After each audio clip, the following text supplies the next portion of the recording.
কে কর্ম করেছিলাম তাই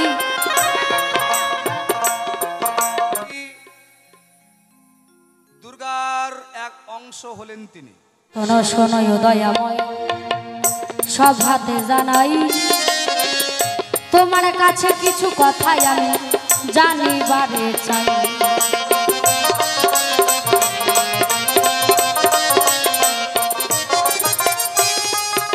বৃন্দাবনে তুমি কেন রাধারানীকে কথা দিয়েছিল? সেই নিধুবনে রাধারানীর সঙ্গে লীলা করলে তাই তুমি তো রাধারানীকে কথা দিয়ে কথা রাখো নাই রে ভাই।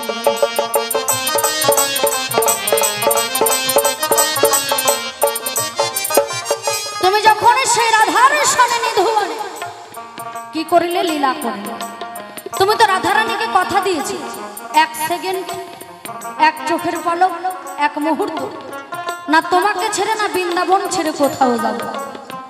যদি তুমি তাই কথা দিয়ে কথা রাখলে, তুমি তাই না গেলে, তাহলে বৃন্দাবনে রাধারানীর সঙ্গে লীলা করেছিল কোন কৃষ্ণ? আর কংসলাই কংসকে বধ করেছিল কোন কৃষ্ণ? তোমার কাছে আমার জিজ্ঞাসা, তোমার কাছে আমি জানতে চাই, তুমি তো কথা দিয়ে কথা রাখো নাই রে ভাই।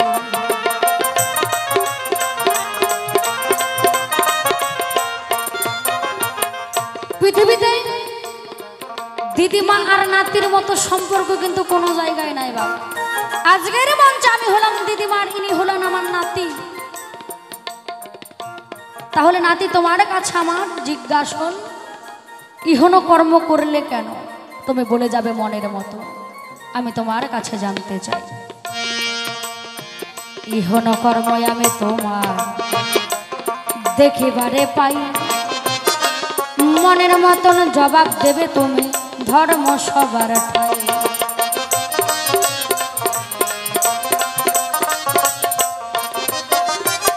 তুমি যদি এত বড় হবে কেন বৃন্দাবনে নারী সাজলে তাই? তুমি তো ধরা পড়ের পরে দেখো বাঁচতে পারো নাই।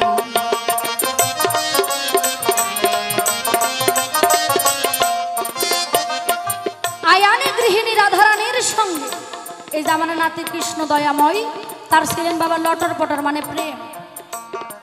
কি করলো? আয়ান ঘোষ যখন মথুরার বাজারে ননী দুগ্ধ বিক্রয় করতে যায়, এর মধ্যে দিয়ে ভরা কলসির জল ঢেলে রেখে রাধারানী ছুটে যায় এই যে আমার নাতি শ্রীকৃষ্ণ দয়াময়ের সঙ্গে দেখা করতে। এই করতে করতে একদিন জটিলা কুটিলার চোখে পড়ে, তাই বলেছে জটিলা কুটিলাকে জিজ্ঞাসা করছে, তোর দাদা যে কোন জায়গায়, তোর দাদা যে কোন জায়গায়? এই বউ তো আমাদের কুলের মান সম্মান নিয়ে টানাটানি করছে, কিন্তু আমি যদি আয়ানকে বলতে যাই কিছুতেই সে বিশ্বাস করে না। তুই যা, আমি এইদিকে পাহারা দিচ্ছি, তুই আয়ানকে ডেকে নিয়ে আয়। আয়ান ঘোষে যখন দেখো বাড়ির দিকে ধাই, সেই সময় শ্রীকৃষ্ণ দয়াময়ের মনে জানতে পাই।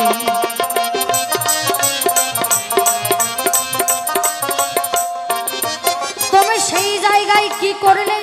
নিধুবনে কালী সাজলে তাই, একটা প্রকৃতি সাজতে গেলে নারী, তোমার আরো কত কিছু আমি দেখিবারে পাই।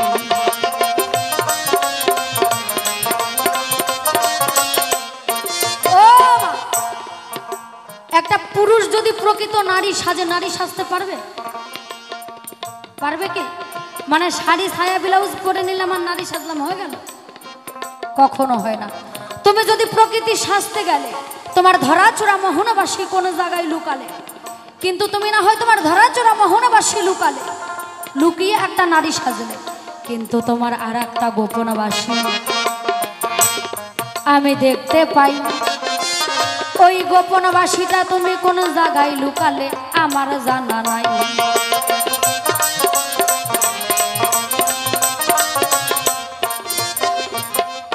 প্রথমবারে তোমার কাছে আমার ওই না দেখো কিনসিত আয়োজন, সভাই এসে উত্তর দিয়ে তাহার করবে সমাধান। তবে আর বেশি কথাই আমি বলবো না, ছেড়ে দিয়ে যাবই আমার পালার আলোচনা। এইখানেতে করে ক্ষান্ত রাধাকান্তের শরীর, চাঁদ বদনে ভক্তগণে একবার বলুন হরি হরি, একবারে জয় জয় নিতাই গৌর হরিবল হরিবল হরিবল।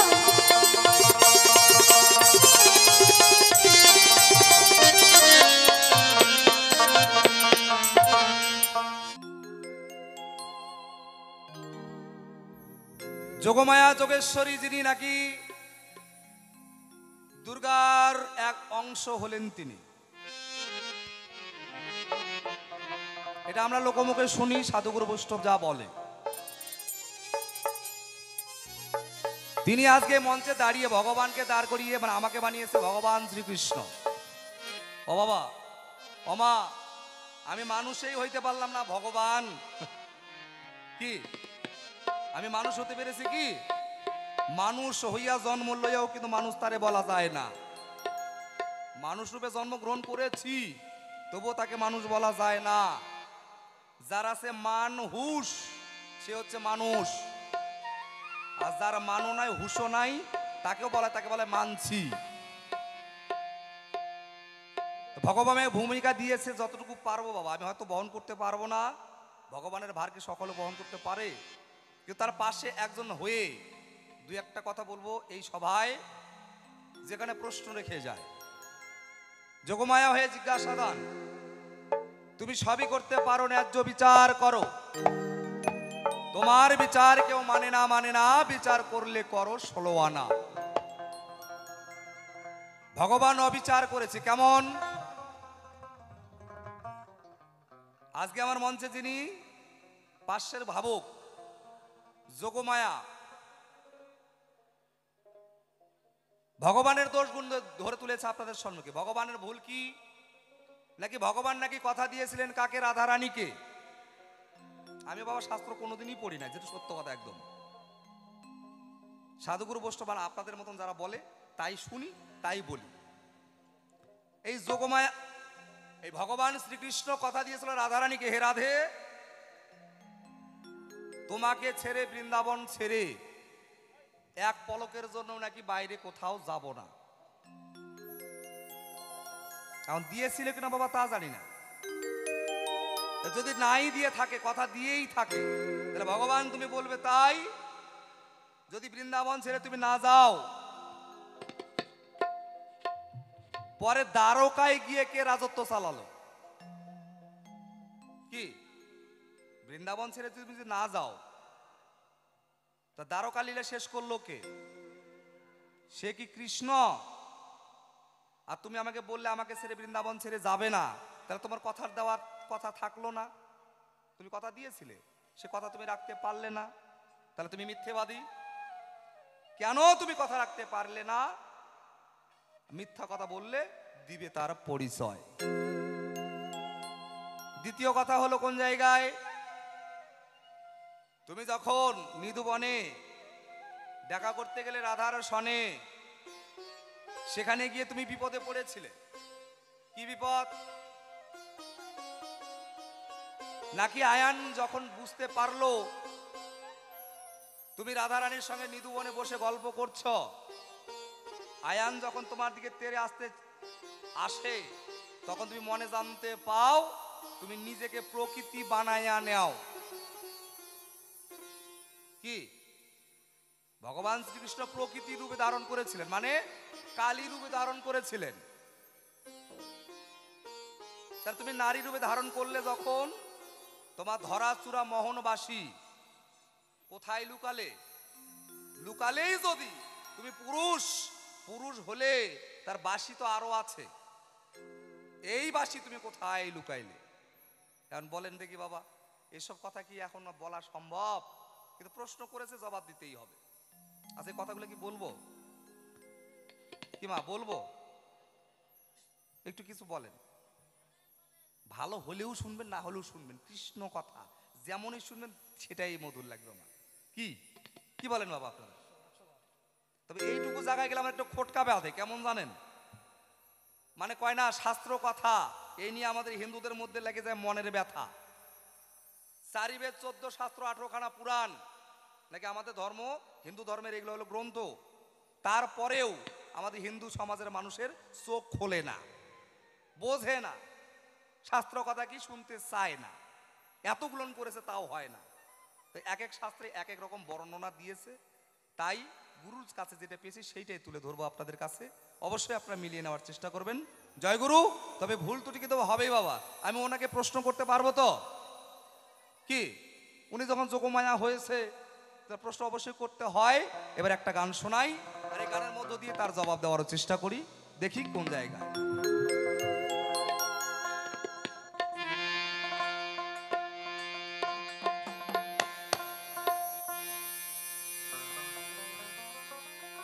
তুমি যখন আমাকে পরিচয় দিলে যে তুমি আমার হলো দিদিমা, তো ভালো লাগলো। এখনকার দিনের মধুর সম্পর্ক হলো দিদিমা আর নাতি, কি আর দাদুতে আর নাতিনিতে, কি একটা সম্পর্ক কিন্তু মধুর। ওই সম্পর্ক যখন তুমি আজকে বানিয়েছো, যদি এর কি ফলে তোমার সঙ্গে দু একটা কথা কই, তাই কি না? বলবে তাই। ওরে আমার যোগমায়া দিদিমা, আজকের সভায় তুমি যে যোগমায়া যোগেশ্বরী, বলবে আজকে এই আসরের পরি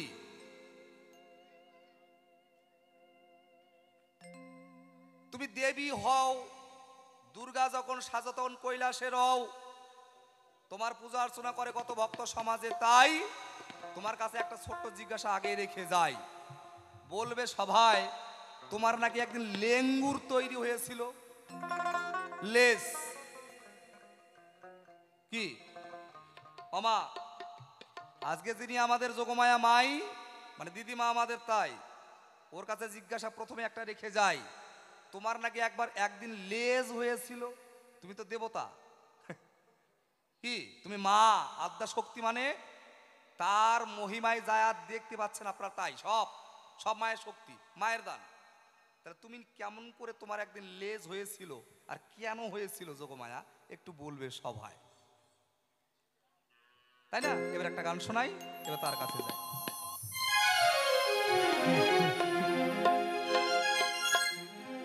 কৃষ্ণ ছাড়া নাই রে আপন,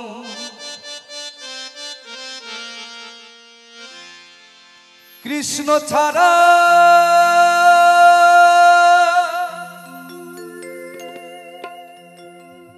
কৃষ্ণ ছাড়া নাই রে আপন,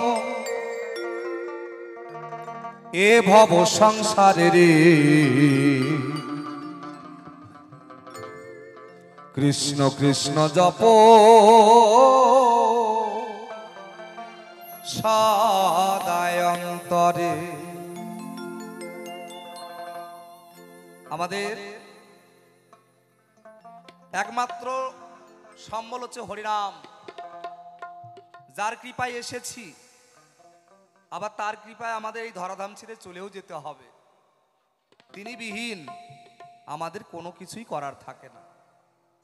এই যে তুমি যে আজকে আমার ভুল ধরে বেড়াচ্ছ, ভুল আমি কোনোদিনই করি নাই। আমি যে রাধারানীকে কথা দিয়েছিলাম যে রাধে তোমাকে ছেড়ে বৃন্দাবন ছেড়ে কোনোদিন যাব না, যাইনি, যাইও নাই, অবশ্যই সেই জায়গায় গিয়ে তোমার কথার জবাবে দাঁড়াবো। কৃষ্ণ কৃষ্ণ জপ সদাই, কৃষ্ণ কৃষ্ণ জপ সদাই অন্তরে, ও পাগল মনোয়া। কৃষ্ণ কৃষ্ণ জপ সদাই অন্তরে, কৃষ্ণ ছাড়া নাই রে আপন, কৃষ্ণ ছাড়া নাই রে আপন, এ ভব সংসারে রে। কৃষ্ণ কৃষ্ণ জপ সদাই অন্তরে, ও পাগল মনোয়া। কৃষ্ণ কৃষ্ণ জপ সদাই অন্তরে। জয় জয় রাধা গোবিন্দ প্রীতি একবার হরিবল হরিবল হরিবল হরিবল।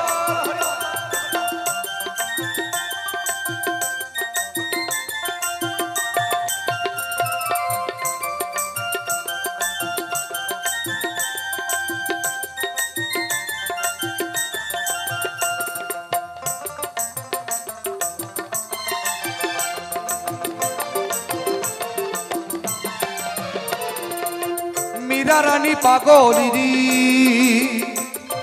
কৃষ্ণ নামের তরে, ওই না কৃষ্ণ নামের তরে।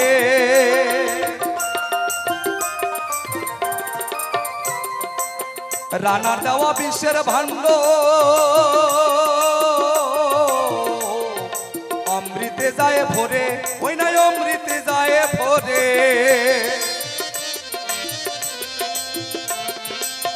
মীরা রানী পাগলিনী দেখো কৃষ্ণ নামের তরে, ওই না কৃষ্ণ নামের তরে।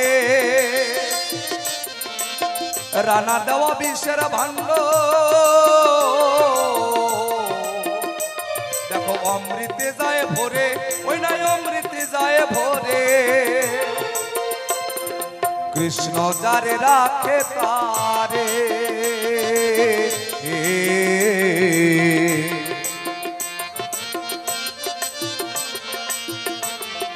কৃষ্ণ যারে রাখে তারে কে মারিতে পারে রে। কৃষ্ণ কৃষ্ণ জপ সদাই অন্তরে, ও পাগল মনোয়া কৃষ্ণ কৃষ্ণ জপ সদাই অন্তরে।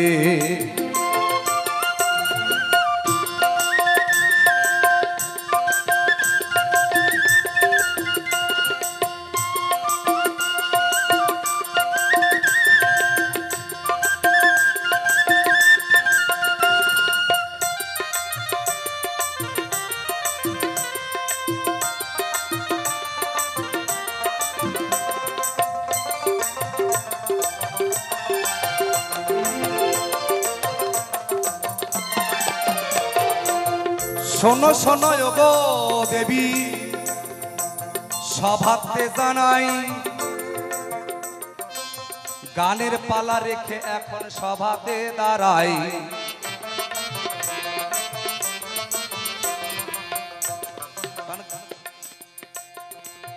গানের পালা রেখে এখন ভূমিকায় দাঁড়াতে চাই, কারণ গানের মধ্যে গান করতে গেলে সময় অল্প আছে বাবা, অনেক দেরি হয়ে যাবে। রাধা রানীকে কথা দেওয়ার পরে আমি কেন কথা রাখি নাই, কি কারণে কথা রেখেছিলাম না কি কারণে কথা দিয়েছিলাম, আমি দিব পরিচয়।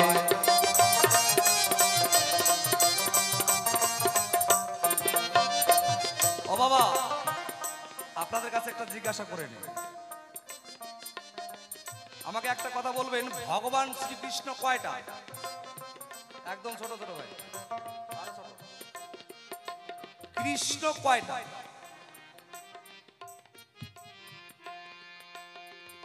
একটু বলবেন।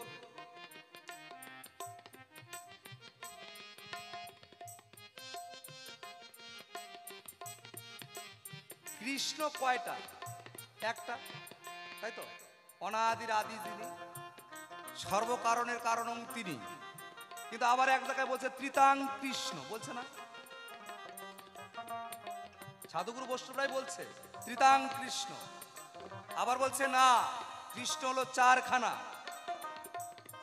চারি কৃষ্ণ যদি না হবে তাহলে হরে কৃষ্ণ কৃষ্ণ কৃষ্ণ কটা হলো? তাই আরো ছোট বাজা, কটা কৃষ্ণ হলো বাবা? হরে কৃষ্ণ কৃষ্ণ কৃষ্ণ কটা হলো? চারটা।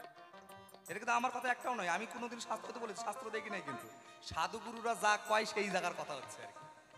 কিন্তু আমরা জানি অনাদির আদি একজনেই কৃষ্ণ, এটাও কৃষ্ণ, ত্রিতাং কৃষ্ণ এটাও ঠিক, চারটা কৃষ্ণ এটাও ঠিক, কোনোটাই ফেলে দেওয়ার নয়। কেন নাকি ভগবান অনাদির আদি লীলা সম্পূর্ণ করিবার তরে,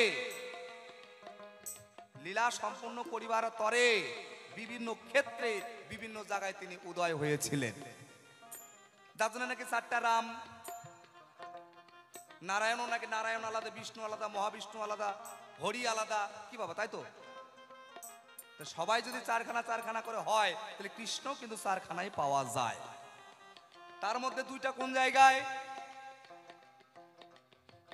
নন্দের কারা কংসের কারাগারে একজন জন্মগ্রহণ করেছিলেন, তার নাম কি? সেও কৃষ্ণ। তিনি হলেন নারায়ণের শক্তি, চতুর্বাহী, চার হাতে জন্মগ্রহণ করেছিলেন। তাকে বলা হয় কি? ঐশ্বর্যের কৃষ্ণ। তাহলে নন্দালয়ে যখন আসলেন তখন হলো কি? মাধুর্যের কৃষ্ণ, তাই তো? একটু হ্যাঁ না কবেন। কারাগারে জন্মগ্রহণ করলেন তখন হলো তিনি ঐশ্বর্যের কৃষ্ণ, কিন্তু নন্দালয়ে যখন এসে পৌঁছাইলেন তখন হয়ে গেল তার নাম মাধুর্যের কৃষ্ণ। তাহলে দুই কৃষ্ণ পাওয়া গেল তো।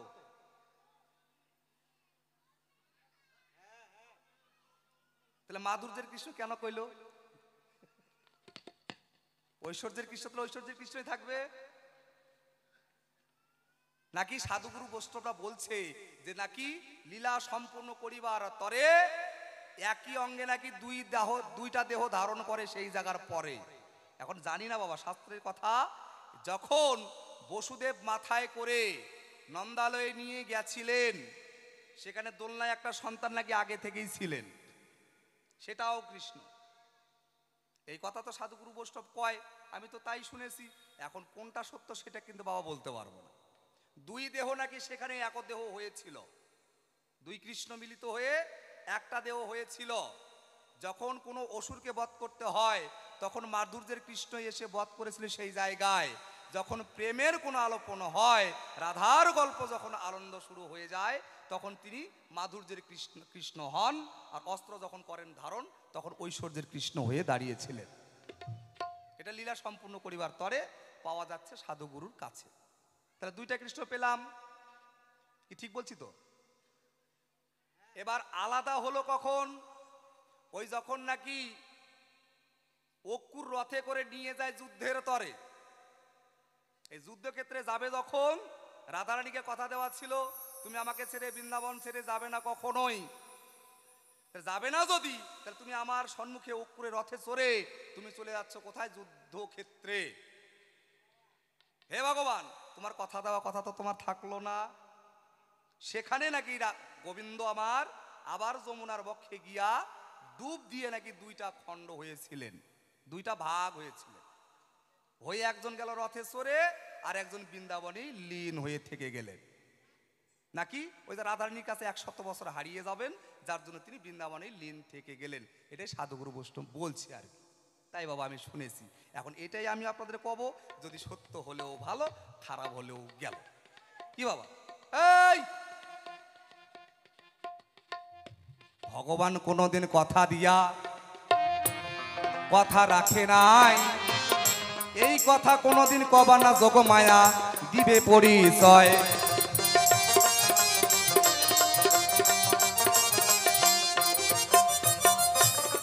নিধুবনে কৃষ্ণ কালীর ঘটনা আমরা সবাই শুনতে পাই।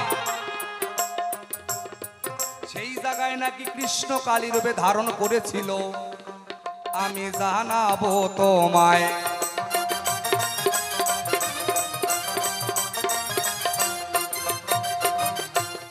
এই কালী রূপে ধারণ করেছিলেন কখন? এখানে এক পালা গান আছে। এই যে যোগমায়া যোগেশ্বরী, এ হচ্ছে আমার পিয়ন। যোগমায়া যোগেশ্বরী এ হচ্ছে কৃষ্ণের পিয়ন। পিয়ন কেন?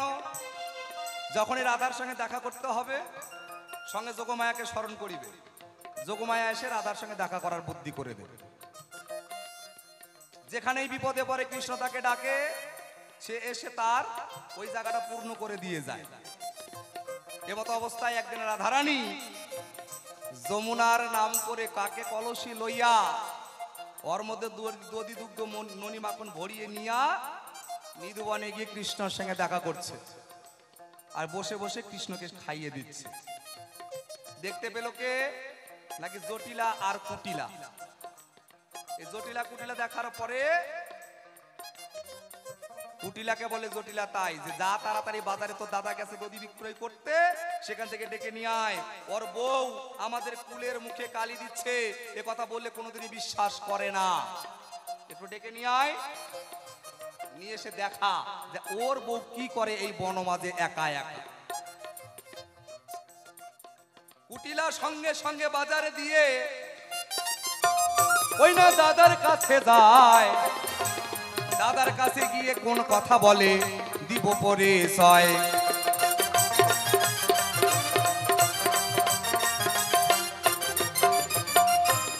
বাজারে গিয়ে বলছে দাদা তুমি তাড়াতাড়ি বাড়ি চলো। কই কেন? আমরা বারবার বলি তোর বউয়ের চরিত্র ভালো না, তোর বউ আমাদের মুখ কুলের মুখে কালি দিচ্ছে, তুই শুনিস না, চল তোর বউ আজকে ধরা পড়েছে, কি অবস্থা হয়েছে দেখ। এই কথা বারবার বলার পরেই কিন্তু তার একটু রাগ হয়ে গেছে। কি চল তো দেখি কি হয়েছে ওখানে, ঘটনাটা কি। এই বলে একটা বাঁশ বা লাঠি ঘাড়ে নিয়ে চলে নিধুবনের দিকে। এদিকে গোবিন্দ আবার মনে আগে জানতে পেরেছে রাধে আজকে মনে হয় ধরা পড়ে যাব। হে প্রভু, আজ যদি ধরা পড়ি তাহলে আমার মান সম্মান তোমার হাতে, যদি তুমি মান সম্মান হারাইয়ে দাও তুমি পারবা, আর বাঁচাইলে তুমিই বাঁচাতে পারবা, তুমি ছাড়া আমার আর কেহ নাই, আমি তাই তোমার কাছেই শুধাই কেমন করে বাঁচাবি সেটা তুমি বলো। গোবিন্দ তখন বললেন কি তুমি আমার চরণে বসে আমার চরণ সেবা করো,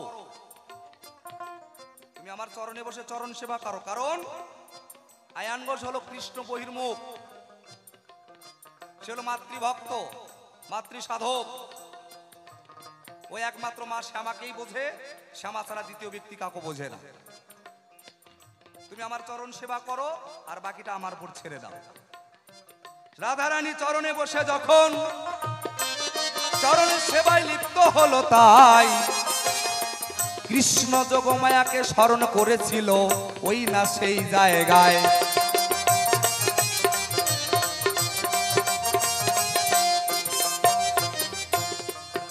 যোগমায়াকে স্মরণ করলেন কৃষ্ণ, হে যোগমায়া তুমি যেখানে আছো তুমি এসে আমার সম্মুখে দেখা দাও।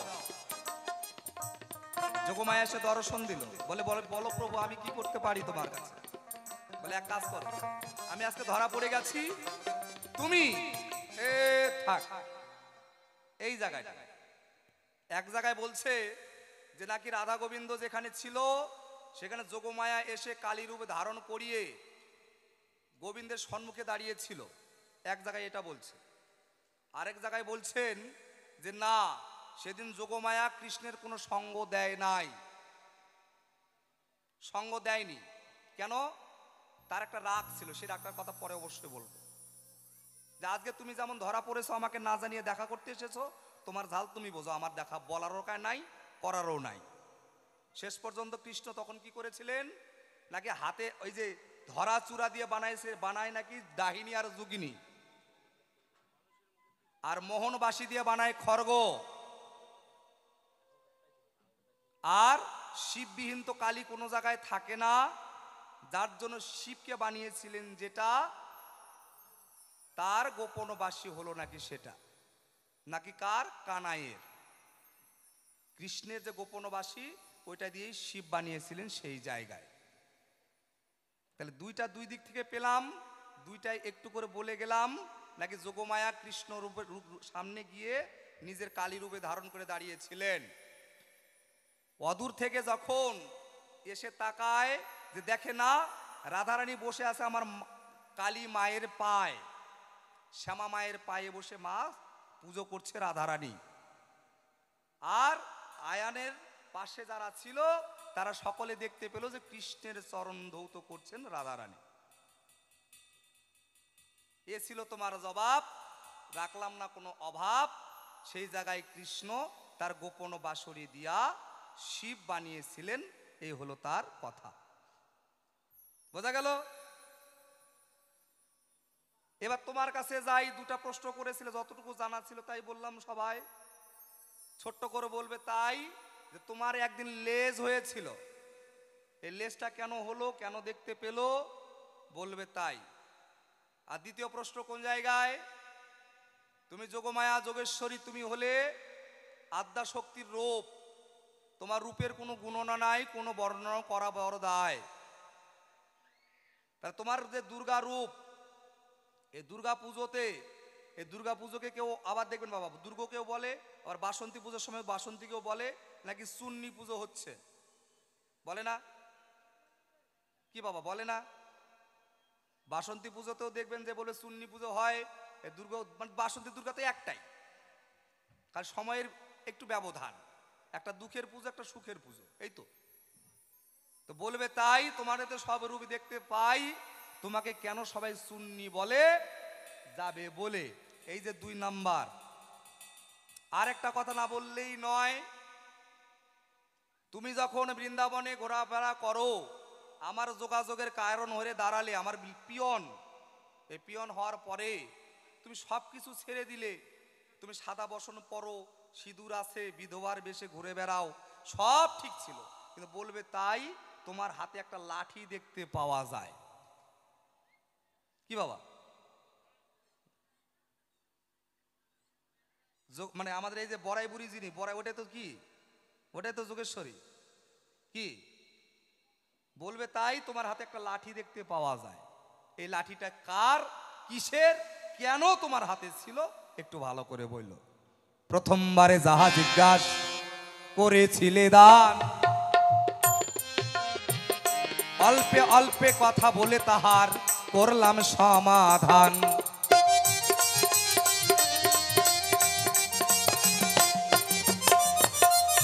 প্রথমবারে বেশি কথার বলার দেখো দরকার বটে নাই, অল্পে অল্পে ছেড়ে দিয়ে এখন আমি বসে যেতে চাই। তোমার কাছে 2টা কথার জবাব নিব, হায় সঠিক সঠিক জবাব দেবে, শুনবে যে সবাই। এই পর্যন্ত করিখান্ত আমি রাধাকান্তের শরী, সাদে বদনে ভক্ত সবে একবার বলুন হরি হরি, হরি বল হরি বল। বিপক্ষতে কৃষ্ণ দয়াময় কিছু জিজ্ঞাসা আমায় রেখেও গো যায়।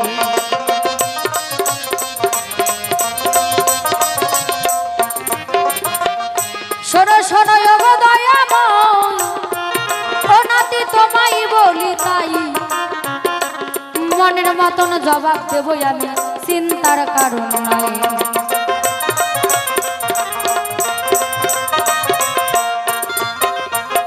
আমার নাতি খুব চালাক মা, বুঝলেন? জিজ্ঞাসা করে গেছে, দিদিমা বলে যাবে এসব হয়, তোমার নাকি একদিন লেজ হয়েছিল। দেখো তাহলে কত বড় শয়তান। আমার যে লেজ হয়েছিল সেটা ওনার মনে আছে। ওবার লেজ মানেটা বুঝতে পেরেছেন? কার লেজ হয়েছিল? আদ্যা শক্তি মহামা দুর্গা, যিনি আমি এখন মঞ্চে দাঁড়িয়েছি, যোগমায়ার পাশের একজন হয়ে। এই যোগমায়া মানে আমার একদিন লেজ হয়েছিল, যেহেতু আমি যোগমায়া, তার লেজটা কার হয়েছে? আমার। সেই জায়গায় ওনার জিজ্ঞাসা রয়। তোমার পিতা বসুদেব যখন কারাগার থেকে নন্দলায়ে নিয়ে উগো যাই, যমুনার তীরে গিয়ে দেখো তোমার পিতা থমকে যে দাঁড়ায়।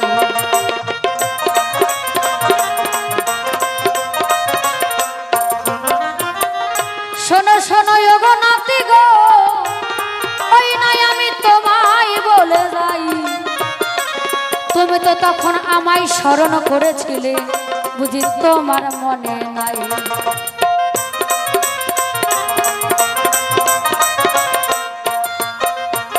কৃষ্ণ দয়াময়, তোমার কি পূর্বের কথা কোনো কিছুই মনে নাই নাকি? কারণ তুমি আমায় স্মরণ করলে যোগমায়া যোগেশ্বরী রাসবিহারী, তুমি কোথায় আছো? আজকে আমি পড়েছি মহা সমস্যায়, তুমি এসে আমার পিতাকে রাস্তা দেখাও। ছোট গোপালকে আমরা অনেকেই ফটোর মধ্যে দেখেছি না বাবা? গোপালকে মাথায় করে বসুদেব নন্দলায়ে নিয়ে যাই। সেই সময়কার কথা, যখন নন্দলায়ে নিয়ে যাই, যমুনা মনের আনন্দে উথাল পাথালে ঢেউ শুরু করে দিয়েছে। ভগবান শ্রীকৃষ্ণ আজকে বৃন্দাবনে লীলায় যাবে আমার বক্ষের উপর দিয়ে। মনের আনন্দে যমুনা উথাল পাথালে ঢেউ শুরু করে দিয়েছে। এই সময় বসুদেব সে যমুনার তীরে গিয়ে থমকে যখন দাঁড়ায়, স্মরণ করে শ্রীকৃষ্ণ ভগবান আমাকে স্মরণ করে, ওগো যোগমায়া মাই, তুমি কোথায় আছো? আমার পিতাকে দেখা দাও। সেই সময় আমি তোমার পিতাকে কই না দেখা দিলাম, তাই আমি শ্রীকালীর রূপ ধারণ করে রাস্তা আমি যে দেখাই।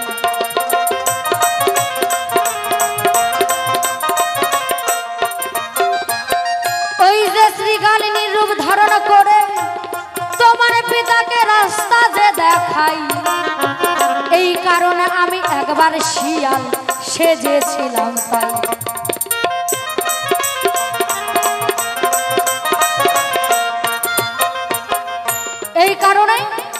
মা শিয়াল আপনারা চেনেন? এখন যে ঘোরাঘুরি করে কুকুরের মতো দেখতে যে শিয়াল, এই আত্মা শক্তি মহামায়া দুর্গা একবার সেই শিয়াল সেজেছিল। মানে আজকের নাতি খুব চালাক, তো সেই জায়গা থেকে আমাকে জিজ্ঞাসা রেখেছে। তাহলে জবাবটা বোঝা গেল, মনে থাকবে। এই কারণে এই তো তোমার কথার জবাব কথাই হইয়া যায়। দ্বিতীয় নম্বর জবাব দেবই আমি, চিন্তার কারণ নাই।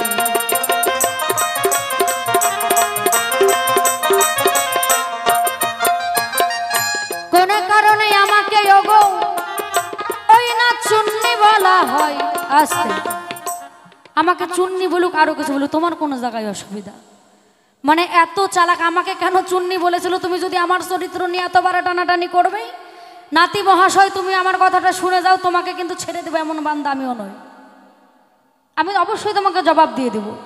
বলেছে পাখির মধ্যে কাউ আর জাতির মধ্যে নাওয়া, এদের সাথে পারা বড় দায়। সেদিকে আমি অবশ্যই যাব, তার আগে আমি আগে জবাব বলে দিয়ে যাই। একদিনে দেখো আমি ও গো কে কর্ম করেছিলাম তাই, সেই জায়গার কিছু কথা বলবো আমি, এই না যে সভায়।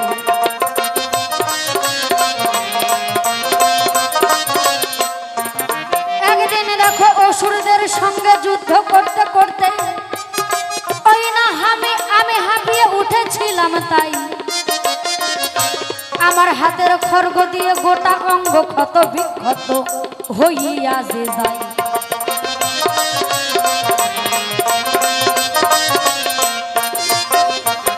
আত্মা শক্তি মহামায়া দুর্গা যখন অসুরদের সঙ্গে কৈলাসে যুদ্ধ করতে করতে হাঁপিয়ে ওঠে, ও যে দেখেন হাতে যে খড়গ, সেই খড়গ দিয়ে গোটা অঙ্গ ক্ষত বিক্ষত হয়ে যায়।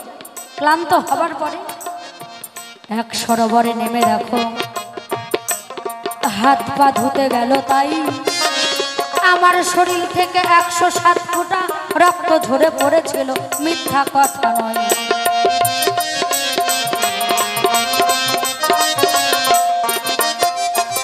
আমি যখন অসুরদের সঙ্গে যুদ্ধ করতে করতে ক্লান্ত হয়ে যাই, সরোবরে যখন হাত পা ধুতে যাই, আমার শরীর থেকে ঝরে পড়লো 107 ফোঁটা রক্ত।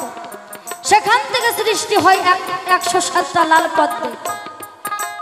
একদিন নারদ আর ভোলানাথ মিলে রাস্তা দিয়া যাই, নারদ ঋষির জল পিপাসা পেয়েছে, খুলে বললেন দেখো ভোলানাথের ঠাই।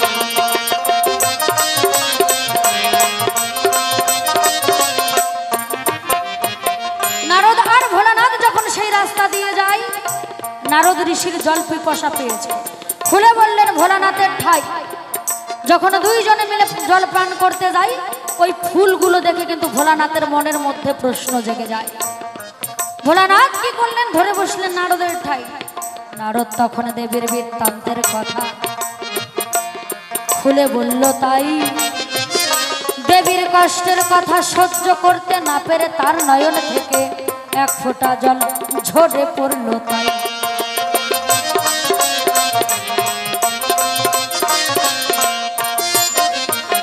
নারদ যখন দেবীর বৃত্তান্তের কথা ভোলানাথ গোসাইকে খুলে বলে, তার দেবী তার কষ্টের কথা সহ্য করতে না পেরে ভোলানাথের নয়ন থেকেও ঝরে পড়লো 1 ফোঁটা জল।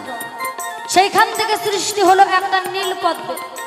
তাহলে ওই যে 107টা লাল পদ্ম আর একটা নীল পদ্ম তো কত হয় বাবা? 108টা, তাই না? এই যে দুর্গা পূজাই সেই ফুল লাগে। পুরোহিত মশাই যখন আমার চরণে পুষ্পাঞ্জলি দেয়, ওই স্বামীর নয়নের জল চরণে নেব না জন্য দূরে সরে রেখেছিলাম, যার কারণে চুন্নি বলা হয়।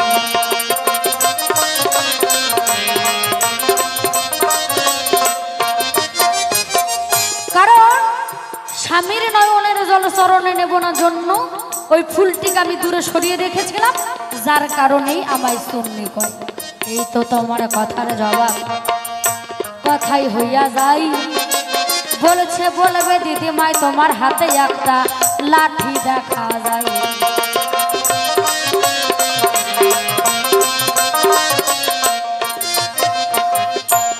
কারণ তুমি ওই লাঠিটা রাখার কারণ তোমাকে ওইটা দিয়ে একটু সাইজ করার কথা আছে। মানে দুর্গার হাতে একটা লাঠি সদবা না বিধবা সবকিছু দেখা যায় ধবধবা, কিন্তু তোমার হাতে যে দিদিমা একটা লাঠি দেখা যায়, ওই লাঠিটা তুমি পেলে কোন জায়গায়? মানে এ তো কি বলবো বাবা, চরিত্রহীনের ডিপার্টমেন্টের লোক তো নিজের স্বভাব চরিত্রটা মোটে ভালো নয়, অন্যের স্বভাব নিয়ে টানাটানি করে যে আমার গোসাই। ভোলানাথের লিঙ্গ থেকে ওই লাঠির জন্মযোগ হয়, ওই কারণে আমি লাঠি পেয়েছিলাম তোমার সুধাই।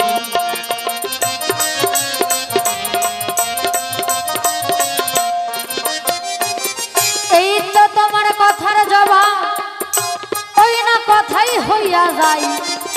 তোমার কাছে আরো দুই একটি কথাই আমি জানিবারে চাই।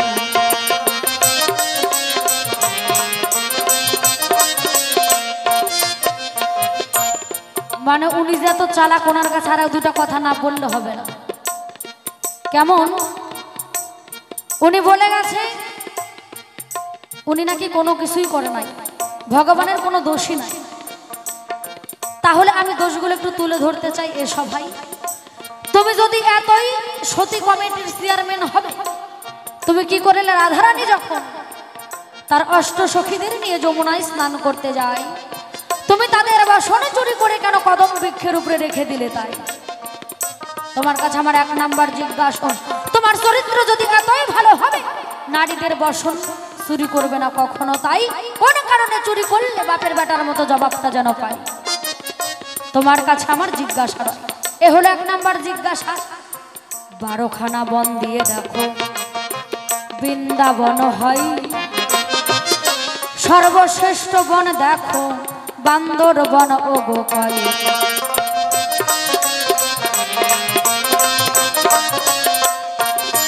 তুমি কেন সেই কদম বৃক্ষের বসে ওই না বাঁশরি বাজাও? বৃন্দাবনে তো গাছপালার অভাব ছিল না রে ভাই।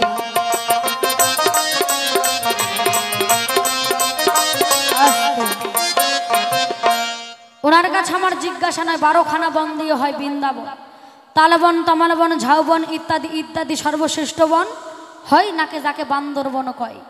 কিন্তু এত গাছ থাকতে গাছের তো কোনো অন্ত নাই, তুমি কেন সেই কদম গাছে বসেই বাঁশরি বাজাও? তুমি বলে যাবে এসব ভাই, তুমি কদম গাছটা পেলে কোন জায়গায়? তোমার কাছে দ্বিতীয়বার আমার এই দুটো জিজ্ঞাসা রয়। তবেই আর বেশি কথাই আমার বলার দরকার বটে নাই। কোন কথা এসে বলে দেখো আমার নাতি মহাশয়।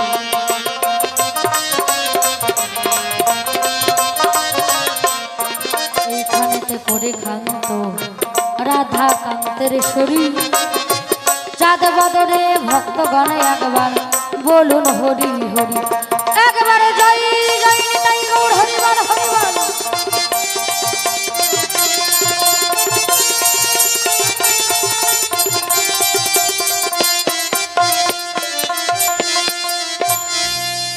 চুরি করেছিলেন, তারপর আর চুরি করে নাই। এই ব্রাহ্মণ মহাশয় যখন পুজো দেয় এখন তখন ফুল চুরি হয় না। কারণ পুরোহিতের পুজো দিয়ে ফুল চুরি হবে না কেন জানো? পুরোহিত একের রাতে 3টা পুজো নিয়ে থাকে, যার জন্য ফুল চুরি হয় না। বুঝছ? হুশ করে কথা কই। আর একটা কথা বারবার বলছে, আমার নাতির স্বভাব ভালো নয়, স্বভাব ভালো নয়। আচ্ছা, নাতির স্বভাব ভালো না ভালো না, তার স্বভাব ঘরের কথা বাইরে কারা কয়? ঘরের কথা বাইরে কে কয় মা? ঘরের শত্রু বিভীষণ যারা। তুমি যে পিয়ন হয়েছে এই কথা তোমার মনে পড়ে না? মানে কথাটা না কইলে আর হয় না। এরও আমাকে বিয়ে করা খুব শখ জেগেছিল, বুঝলেন? হ্যাঁ, মানে আমার বউ হবে এটা খুব শখ ছিল, এই জন্মে নয়, গত জন্মে। হ্যাঁ, মানে ত্রেতা যুগে যখন রামচন্দ্রের সীতা চুরি হয়ে গেল, রামচন্দ্র চতুর্দিক খুঁজাখুঁজি করার পরে যখন আর বউ পেল না, মনের দুঃখে এক গাছের গোড়ায় বসে বসে কান্নাকাটি করছে। এই কান্না সহ্য করতে পারছে না কে? নাকি শিবের ঘরণী দুর্গা।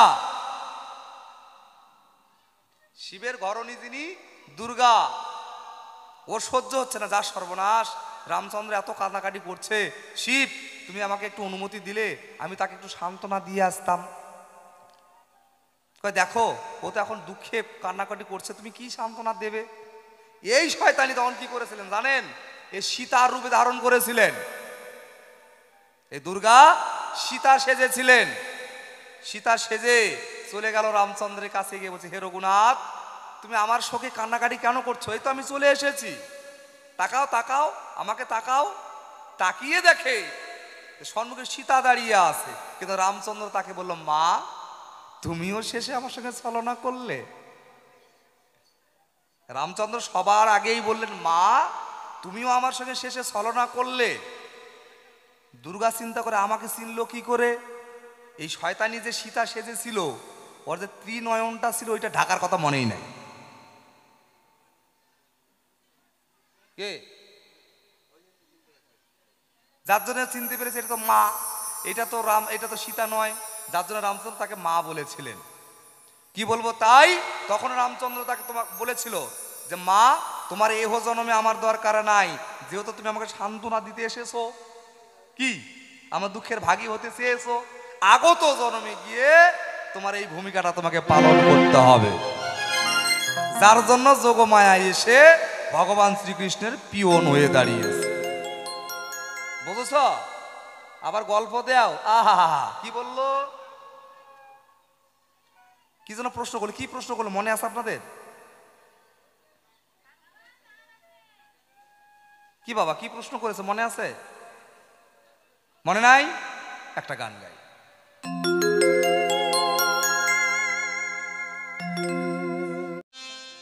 আমি সভাতে জানাই, তুমি যাহা জিজ্ঞেস করলে আমি জবাবে দাঁড়াই।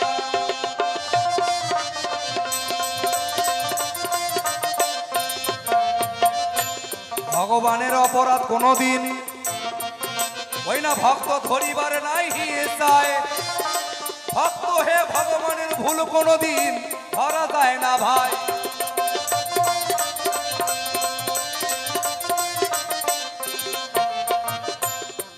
প্রশ্ন করেছে, বৃন্দাবনে 12খানা বন, এই 12খানা বন দিয়ে হয় বৃন্দাবন। এর মধ্যে তাল বন, তমাল বন, বাঁশ বন, ঝাউ বন ইত্যাদি ইত্যাদি বন, এ মিলিত হয়ে হলো বৃন্দাবন। এখন যদি আপনারা বৃন্দাবনে যান কিছুই দেখতে পাবেন না, শুধু বান্দর দেখতে পাবেন। কি এখন বৃন্দাবনে যাবেন কিছুই দেখতে পাবেন না, আর ভগবানকে দেখা যাবে, রাধারানীকে দেখতে পাবেন, তাদের মূর্তি বানানো আছে। কিন্তু প্রকৃত বৃন্দাবনে এখন শুধু বান্দরদের উৎপাত হয়, তার জন্য সবাই বান্দরবন কয়। তাহলে এত গাছপালা থাকতে কৃষ্ণ তুমি কেন কদমের গাছে বসে বাঁশরি বাজাও? এই কদম গাছটা কে এটাকে জানতে হবে। আর গাছ এত থাকতে কদম গাছে বাঁশরি বাজাইতেই হবে, তার কারণটা কি? আরেকটা জিজ্ঞাসা করে, তোমার চরিত্র যদি এত ভালো হয় তাহলে যেখানে গোপিনীরা স্নান করতে নামে তুমি লুকোচুরি ভাবে চুপি চুপি গিয়া ওই গোপীদের বসন চুরি করে নিয়ে গাছের ডালে রেখে দাও, এ কেমন স্বভাব? আজকালকার দিনে যদি করো এমন পিটাবে মানুষে, পালাইতে দিশা পাবা না। তুমি এখনো কর্ম করো যাতে তোমার চরিত্র খারাপ। বাহ, আমি বসন চুরি কেন করেছিলাম আমি দিব পরিচয়। এই বসন চুরি করার একটা কারণ বটে রয়।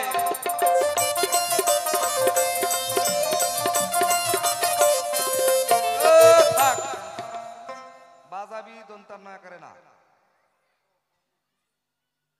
বসন চুরি করেছিল, এখানে একজন শিক্ষা দিয়ে গেছে। জীবকে শিক্ষা দেওয়ার তরে ভগবান এসেছিলেন বারে বারে ধরার পরে। তাহলে এই জায়গার জীব শিক্ষা কি?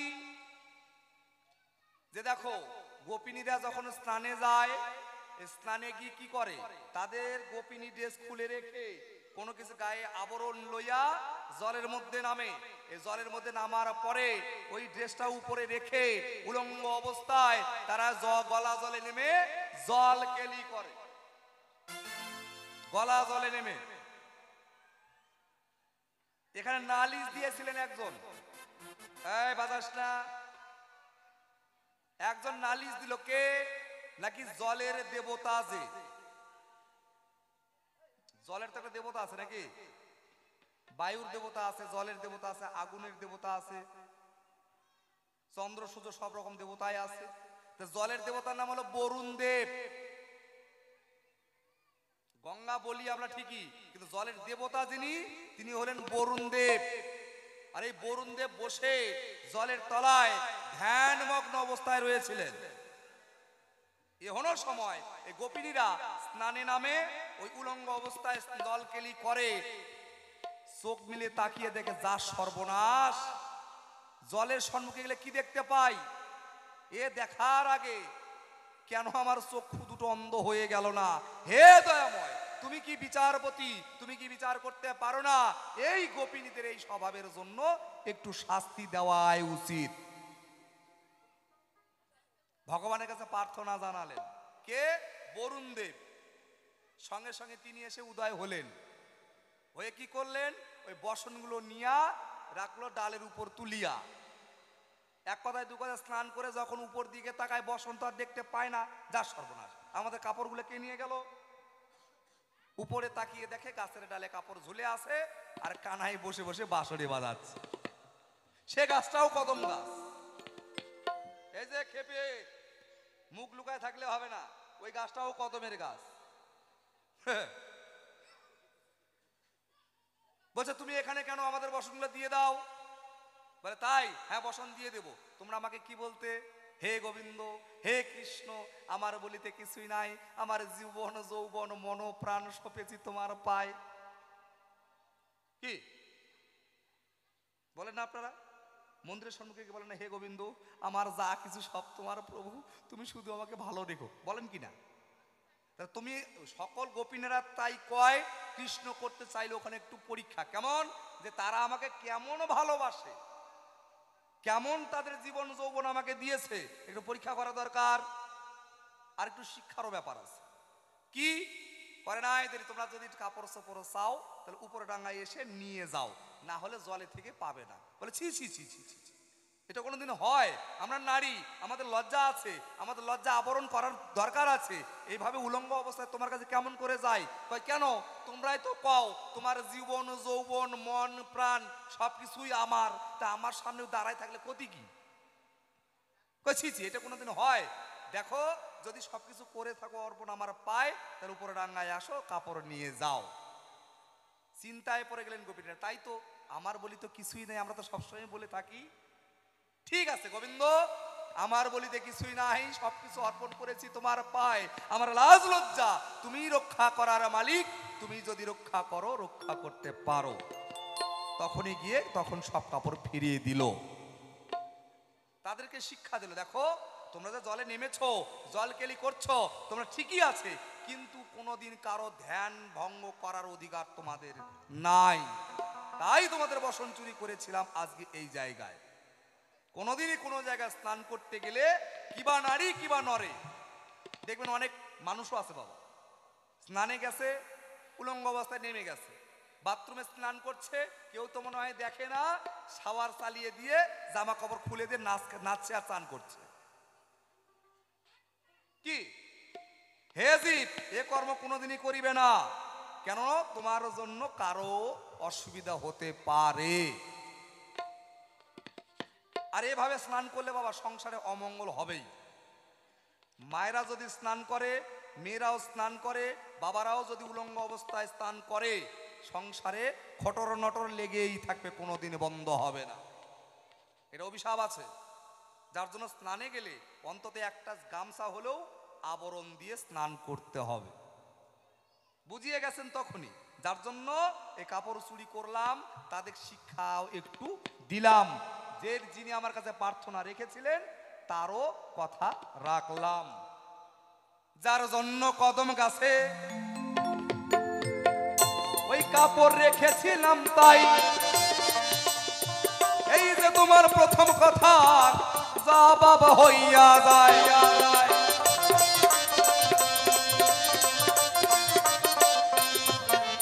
থাক, আমার গান ভালো লাগছে আপনাদের? সত্যি তো বাবাদের ভালো লাগছে? কি বাবা ভালো লাগে? আচ্ছা একটু হাত তুলে বাহু তুলে একটু উলুধুনি হরিধুনি দেবেন সবাই, কারণ আমি বুঝতে পেরেছি আর মনে হয় কেউ আসিবে না। যারা আসার তারা ঠিকই আসতো, বৃষ্টি বাদল কিচ্ছু হবে না। দেখবেন সকালবেলা অনেকে আফসোস করবে, ইস কেন যে লাস্টের দিনটা গেলাম না। দেখবেন আফসোস করতেই হবে যারা বাড়িতে বসে আছে। তাই একটু জোরে জোরে দেবেন, ওদের মনে যেন একটু জ্বলন ওঠে। আমিও গেলে একটু উলুধুনি দিতাম গো। দেন দেখি তো ভাই। জয় জয় রাধা গোবিন্দ বিজয় একবার হরিবল হরিবল হরিবল হরিবল।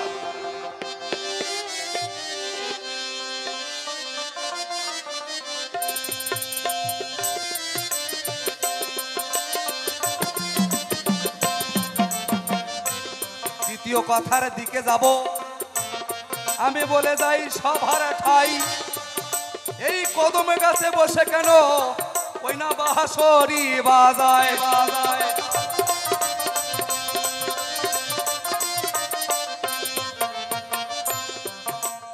ও বাবা, আচ্ছা কদম গাছ কয়টা, কয় প্রকার?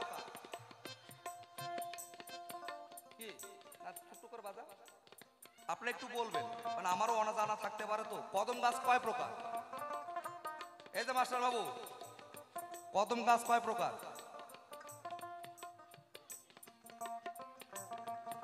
দুই প্রকার।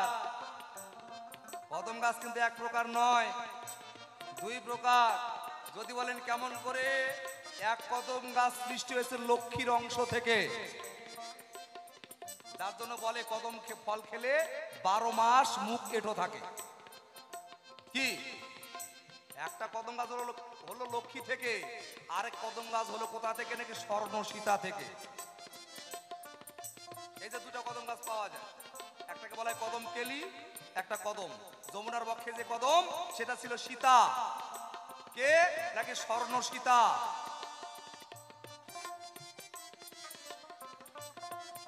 যখন রাধারানী, যখন রামচন্দ্র যজ্ঞে বসলেন, কখন? অশ্বমেধ যজ্ঞ।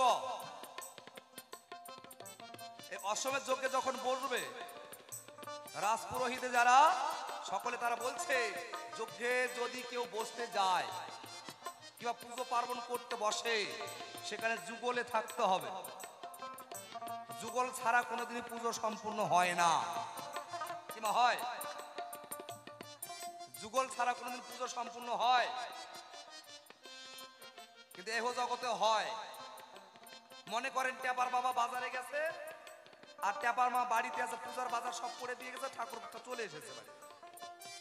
ওগো টেপির মা, একটু পূজার আয়োজন হয়েছে গো? হ্যাঁ হয়ে গেছে, তাড়াতাড়ি বসো, পুজোটা সেরে আরেকবারে যেতে হবে। ব্রাহ্মণ বসায় পূজায় বসলেন, টেপির মা একাই গিয়ে পুজোর সামনে বসলেন। পুজো পার্বণ সব হয়ে গেল, ঠাকুর বাড়ি চলে গেল, কিন্তু টেপির বাবা বাজারেই রইল। এই পূজার কোনো দাম নাই। এই পুজোটাতে বাড়িতে হয়ে গেল, এই পূজার 5 টাকাও দাম নাই। এই পুজো করা আর কচুর কাছে জল ঢালাই একই ব্যাপার। শাস্ত্রে বলছে স্বামী স্ত্রী উভয়ে একত্র হয়ে যাগ যজ্ঞ যা করবে একসঙ্গে মিলিত হয়ে করতে হয়। তার প্রমাণ যখন সীতা বনবাসে রামচন্দ্র অশ্বমেধ যজ্ঞের আয়োজন করেছিল ভাই, সীতার শূন্যস্থান পূরণ করার তরে স্বর্ণ সীতা বানায়। তাই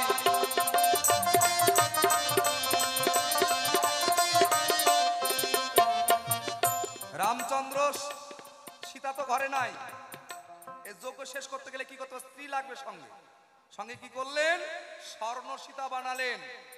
সোনার সীতা বানাইয়া পাশে বসাইয়া যজ্ঞ যখন সম্পূর্ণ করিল, এই যজ্ঞ সম্পূর্ণ করার পরে রামচন্দ্র যখন উঠে যায়, তখন পিছন থেকে স্বর্ণ সীতা তাকে ডাক ছাড়ে। সোনার সীতা তখন রামচন্দ্রকে ডাক ছাড়ছে, হে প্রভু, হে রঘুনাথ, আমার যখন দরকার পড়লো তুমি আমাকে সৃষ্টি করলে, তৈরি করলে, আমার দোষ, আমার কাজ শেষ হয়ে গেল, আমাকে তুমি ছুঁড়ে ফেলে দিলে চলে যাচ্ছ। হে ঠাকুর, আমার কি অপরাধ? আমার কি কোনো গতি হবে না? তাহলে কি আমি তোমার স্পর্শ কোনোদিনই পাবো না? তখন তিনি আশীর্বাদ করেছিলেন, তথাস্তু, এহ জনমে নয়, আগত জনমে গিয়ে তোমার আমি মনের বাসনা পূর্ণ করিব। এই আশিস করিল তানে যখন, কদম গাছ হইল তখন, সভাতে জানাই, যার জন্য যত গাছ থাকার পরেও কদম গাছে তাই।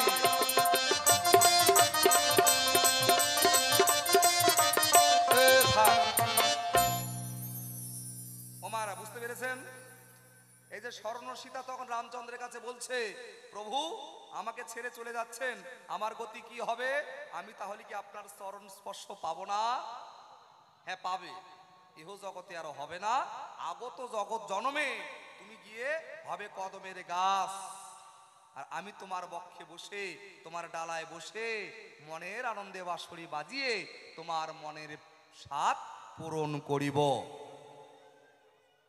যার জন্য এত জায়গা থাকতে কদমের গাছে বসে বসে বাঁশরি বাজায়। বোঝাতে পারলাম? আর একটা কদমের গাছ কারে কয়? নাকি সাধুগুরু বৈষ্ণবে যারা, আমাদের এই দেহটাকেও কিন্তু কদমের গাছ বলে তারা। এই যে দেহটা আমার আছে, এটা হচ্ছে কদমের গাছ, কয়দম।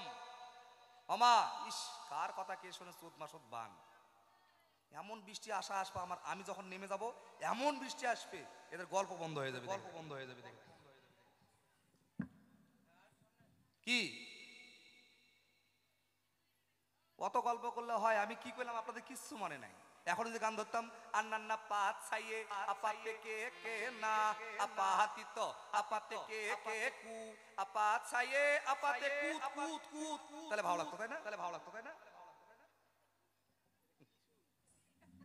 থাইল্যান্ডের গান। হ্যাঁ, আরেকটা গান রয়েছে খুব, সি সি সি রে ননি সি ননি, ওরে বা, এই টাকা যখন এই গান যখন ধরবেন তখন টাকার ছড়াছড়ি। হ্যাঁ, কুতকুত হয়ে গেল, ওইটুকুই তো গানটা। হ্যাঁ, ওইটুকুই গান কিনা। দিদিরা সব ছোট ছোট তো এখন বুঝবা না, আর কয়েকটা বছর যাও দেখবা স্কুল কলেজে যখন ভাগবত গীতা পড়াবেন এনে, তখন ঠিক বুঝতে পারবা না। পড়াবে গ্যারেন্টি, লিখে নিতে পারো। আর এক আধ বছর 2 বছরের মধ্যে শুরু হয়ে যাবে স্কুল কলেজে ভাগবত রামায়ণ পড়ানো। আগে সংস্কৃত ছিল, এখন বোধহয় সব বন্ধ হয়ে গেছে। কি এখনো আছে? আছে, সংস্কৃত আছে, আগে ক্লাস 5 থেকে ছিল, আর এখন 10-এ গেলেও পাওয়া যায় না। তাহলে এখনকার পড়াশোনা সোজা হয়ে গেছে। কিন্তু ভাগবত পড়াবেই আর রামায়ণও পাঠ করাবে তোমাদের দ্বারাই, খেয়াল রাখো, হবেই আর হতেই হবে। যদি না হয় আমাদের হিন্দু ধর্ম আরো পিছিয়ে পড়বে। হ্যাঁ মা, এটা বাস্তব কথা। তাহলে কদমের গাছ এটাকেও বলে কয়দম। আচ্ছা, দম কথার অর্থ কি বলেন? এতদিন ধরে গান শোনেন, জানেন না? এখানে তো মোটামুটি না হলে তো 30-35 বছর অনুষ্ঠানে বয়স, কি কাছাকাছি না হলে কম বেশি নয়। তাহলে বলেন কয়দম কথার অর্থটা কি? আপনারা কবেন, বাবারা তো কবে, আপনারা কব। দম কথার অর্থ কি জানেন না? জানবেন কোথেকে, মনে থাকে না তো। দম হচ্ছে শ্বাস প্রশ্বাস। দম, এই যে আমরা নিচ্ছি ছাড়ছি, এই শ্বাস প্রশ্বাসকে বলা হয় দম। কত দম আমাদের দেহে কেউ একজন যাওয়া আসা করে, কত দমে সেটা জানা আছে? 21,600 দম আমাদের আসে যায়, যার জন্য এটাকেও কদম গাছ কয়। নাকি কত দমের গাছ? 21,600 দমের গাছ। এই দেখে কি এই কদম গাছে বাঁশরি বাজে না? বাজে। একটু হাত দিয়ে দেখেন, এদিকে ধুক ধুক ধুক ধুক ধুক ধুক বাঁশি বাজছে। এই বাঁশি বাজনা বন্ধ যেদিন, টাকা পয়সা গাড়ি সোনা দানা যত আছে সব রেখে ফিরে যেতে হবে সেদিন আপন বাড়ি। এটা পরের বাড়িতে এসেছি আমরা, এটা আপন বাড়ি নয়, আমাদের আপন বাড়ি আরেক জায়গায় আছে। তাহলে এটাও একটা কয়দমের গাছ। এই দেহে বসেও আমার অনাদির আদি প্রাণ গোবিন্দ মনের আনন্দে বাঁশরি বাজায়। এই যে তোমার কথার জবাব কথায় হইয়া যায়, আর কিছু বাকি আছে নাকি দিবে পরিচয়?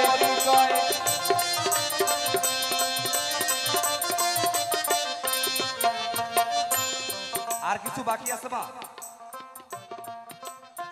ওনার প্রশ্ন কিছু বাকি আছে? আর বাকি নাই? বাকি নাই তো নাকি? তাহলে ওর কাছে আর একটা জিজ্ঞাসা, তুমি যখন অনেক রূপে ধারণ করো,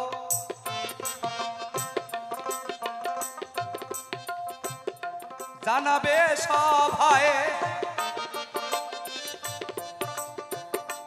তোমার অনেক সন্তান দেখি আমরা দিব পরিচয়।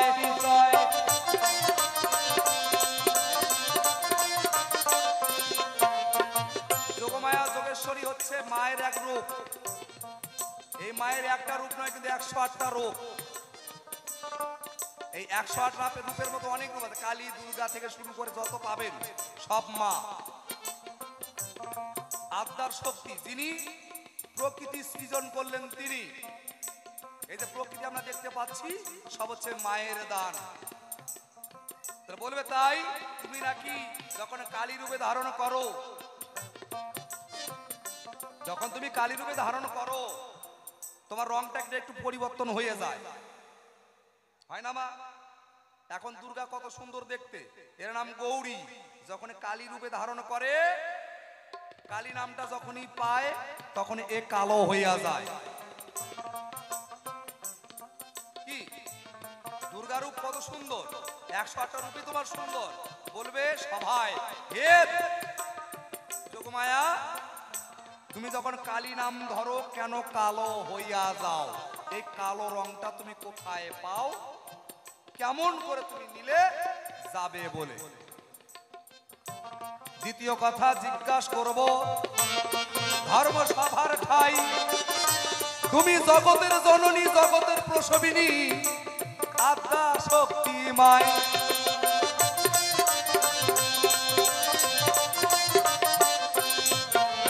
থাক, বাজনা শেষ, গানও শেষ। বাচ্চাগুলোকে একটু আটকাবেন বাবা। তাহলে তোমার নাম কালী, যখন নাম পাও তখন তুমি কালো হইয়া যাও। বলবে তাই এই কালো রংটা তুমি কোথায় পেলে? এশিয়ান পিন দিয়ে কালো হইলে, না আলকাতরায় যায় ডুব দিলে, না হাড়ির কালি দিয়ে সরষের তেল মাখলে? এই কালো রংটা কই পেলে?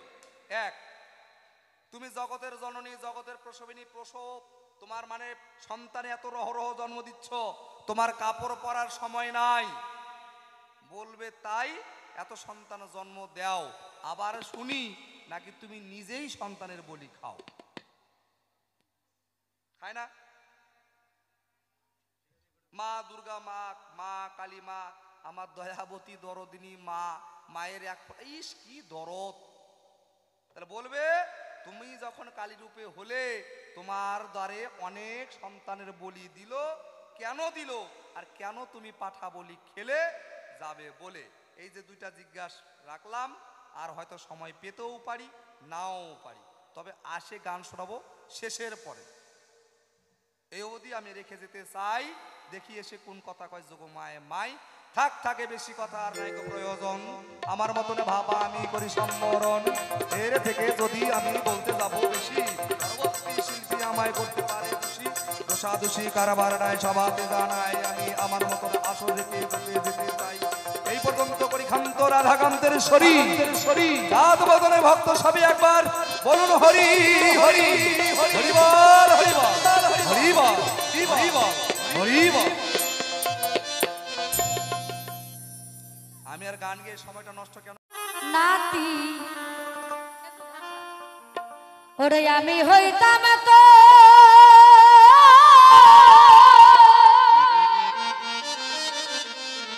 আমার কুলে দেব সায়া, তোরে তোরে আমি করিতাম আদর রে। তুই যদি আমার হইতি রে, জয় জয় নিতাই গৌর হরি বল, হরি বল, হরি বল।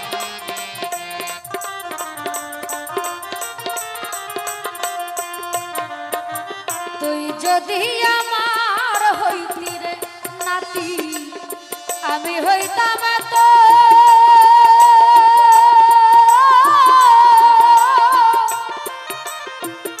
কুলেতে বসায়া তোরে করিতাম আদর রে, তুই যদি আমার হইতি রে বন্ধু, তুই যদি আমার হইতি রে।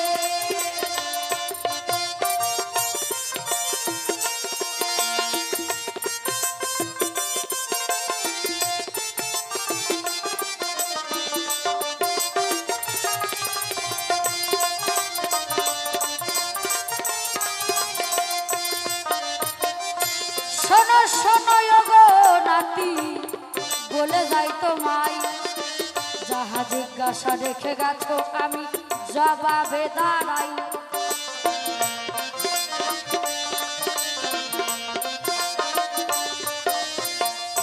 অজাসুর নামে একজন দেখো দত্ত ছিল তাই, শিবের রূপ ধারণ করে আমার সঙ্গে অনাচার করেছিল, তোমার মনে নাই? একটু ছোট ছোট করে। অজাসুর নামে একজন দত্ত ছিল, শিবের রূপ ধারণ করে আমার সঙ্গে অনাচার করেছিল, তার আমাকে দেখে কাম ভাব জেগেছে। আমি মা কালী তাকে বলেছিলাম, ও তোর আমাকে দেখে কাম ভাব জেগেছে, আগত জন্মে এসে তুই পাঠাকুলে জন্ম নিবি তাই।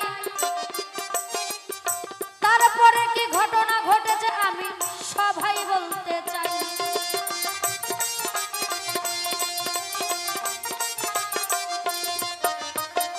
বলেছে আগত জন্মে এসে তুই পাঠাকুলে জন্মগ্রহণ করবি, তারপরেও তোর মুক্তি নাই।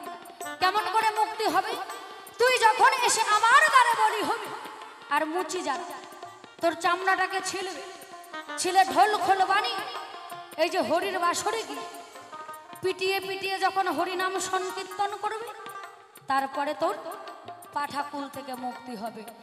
তোমার মতো কত পাঠা দৈনন্দিন আমার দ্বারে বলি ও গো হয়, সেই জায়গার কথা বুঝি নাতি তোমার জানা নাই।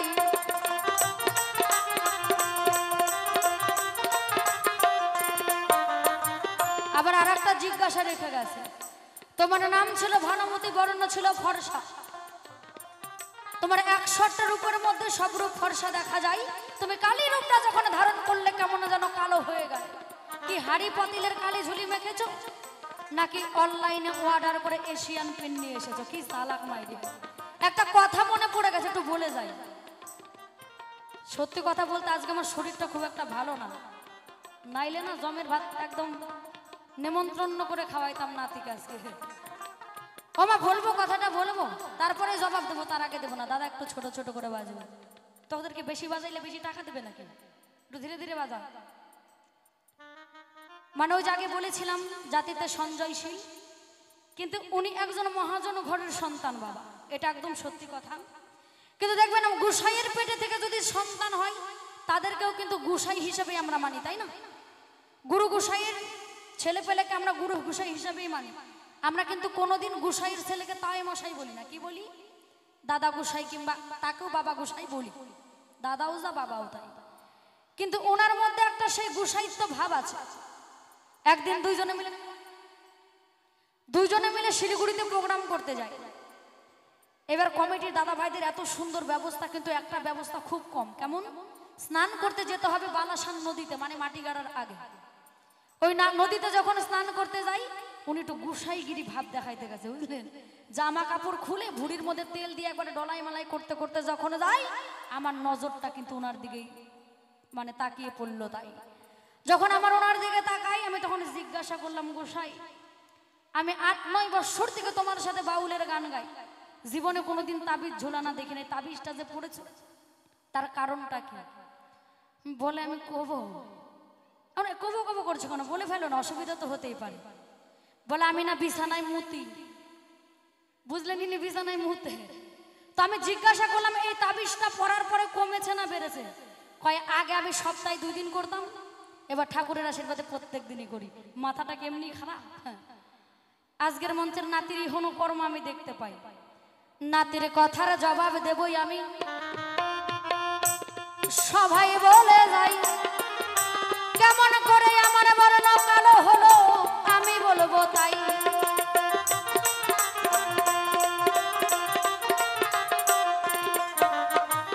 অসুরেরা মিলে দেখো একটা যজ্ঞের আয়োজন করলো, তাই দেবালয়টাকে ধ্বংস করবে বলে তোমার মনে নাই।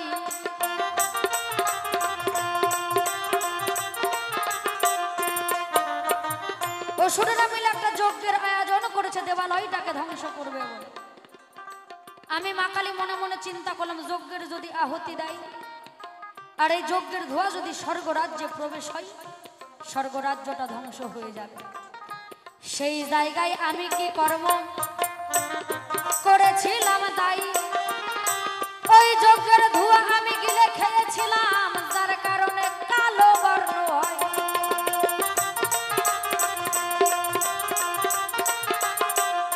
তবে আর বেশি কথা বলার আমার দরকার বটে নাই। আমরা দুজনে যদি এভাবে ঝগড়া করে যাই, ঝগড়া ঝাটির দরকার নাই, আমি সভাতে জানাই। এখন নাতি দাদ দিদিমা মিলে মিলন হইয়া যায়, এইখানেতে করি কান্ত রাধা কান্তের শরীর। চাঁদে বাদনে ভক্তগণে একবার বলুন হরি হরি, জয় জয় নিতাই গৌর হরিবল হরিবল হরিবল।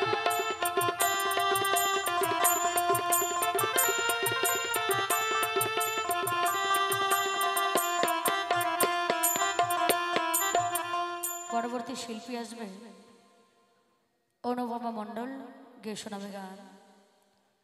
তো আমি শেষ গান গিয়ে বিদায় নেব, ছোট্ট করে একটি গান শুনুন কি বলছে। তো আমাদের পালা প্রসঙ্গ চলাকালীন অনেক ছোট বড় কথা হয়ে গেছে। আজকের মঞ্চে শ্রীকৃষ্ণ ভগবানকেও আমি অনেক ছোট বড় কথা বলেছি, ওনার চরণে হাত রেখে আমি ক্ষমা চেয়ে নিচ্ছি। আর আমার যত হয়েছে ভুল আপনারা সাধুগুরু বৈষ্ণব